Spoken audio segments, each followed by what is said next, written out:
Hi hello అండి. Smiley potatoes.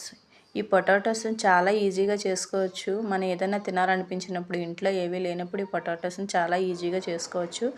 ముందుగా పొటాటోస్ని తీసుకొని కుక్కర్లో వేసి బాయిల్ చేసుకోవాలి. బాయిల్ చేసుకొని బ్రెడ్ క్రమ్స్లో అంచులన్నీ తీసేసి ఇలా పౌడర్ చేసుకోవాలి. పొటాటోస్ని పొట్ట తీసి ఇలా మ్యాష్ చేసుకోవాలి మెత్తగాను.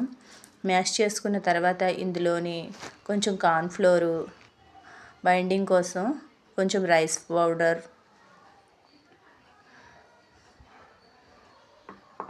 ఈ రెండింటిని వేసి మిక్స్ చేయాలి. ఇలా మిక్స్ చేసిన తర్వాత బ్రెడ్ పౌడర్ ఉంటుంది కదా, అది కూడా యాడ్ చేయాలి. ఇలా యాడ్ చేసిన తర్వాత కొరియాండర్ పౌడరు, ధనియాల పౌడరు, జీలకర్ర పౌడరు, మసాలా పౌడర్ వీటన్నిటిని వేసి అండ్ మీ టేస్ట్కి సరిపడినంత కారం, సాల్టు వేసుకోండి. వేసుకున్నాక వీటన్నిటిని బాగా కలుపుకోండి. ఈ మిశ్రమాలన్నీ బాగా కలిసేలాగా. తర్వాత కొరియాండర్ వేసుకోండి టేస్ట్ కోసం. ఇలాగా ఒక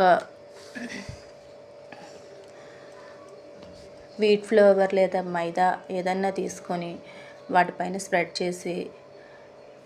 చేసిన తర్వాత ఇలా కప్ తీసుకోవాలి. లేకపోతే మీ దగ్గర గ్లాస్ ఉంటే గ్లాస్ అయినా తీసుకొని షేప్లా చేసుకోండి.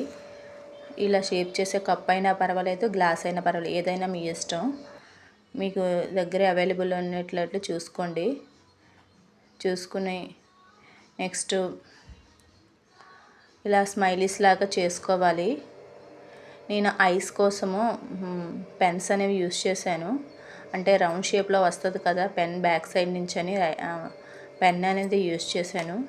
అండ్ మౌత్ కోసమేమో స్పూన్ అనేది యూస్ చేశాను. యూస్ చేసి ఇలా 1 by 1 చేసుకోవాలి స్మైలీస్ని అనేవి.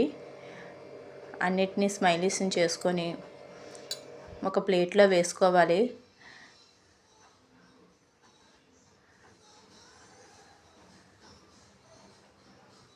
ఇలా వేసుకున్నాక వాటిని పక్కన పెట్టుకొని ఒక పాన్ తీసుకొని ఆ ప్యాన్లోని ఆయిల్ వేసి ఇలా డీప్ ఫ్రై చేసుకోవాలి. ఇలా 1 by 1 వేసుకోండి, ఒకేసారి వేసుకోకండి. ఆయిల్ కూడా మీడియం లోలో ఉన్నప్పుడే వేసుకోండి. హీట్ అనేది అవ్వకూడదు. ఎందుకంటే ఇవి స్మైలీస్ అనేవి ఇరిగిపోతూ ఉంటాయి. ఇవి బాగా బ్యాక్ సైడ్ కుక్ అయిన తర్వాతే నెక్స్ట్ టర్న్అవుట్ చేయండి. అప్పుడు బాగా మనకి ఈజీగా వచ్చేస్తాయి. వెంటనే టర్న్అవుట్ చేశారంటే అవి ముక్కలు ముక్కలుగా విడిపోతాయి.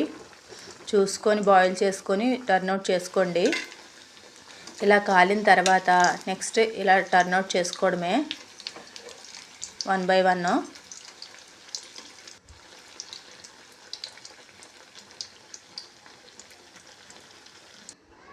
అంతే, ఎంతో టేస్టీ అయిన స్మైలీస్ రెడీ. ఇది టమాటా కచప్తో కానీ ఏదైనా చట్నీతో కూడా తిన్నా బాగుంటుంది.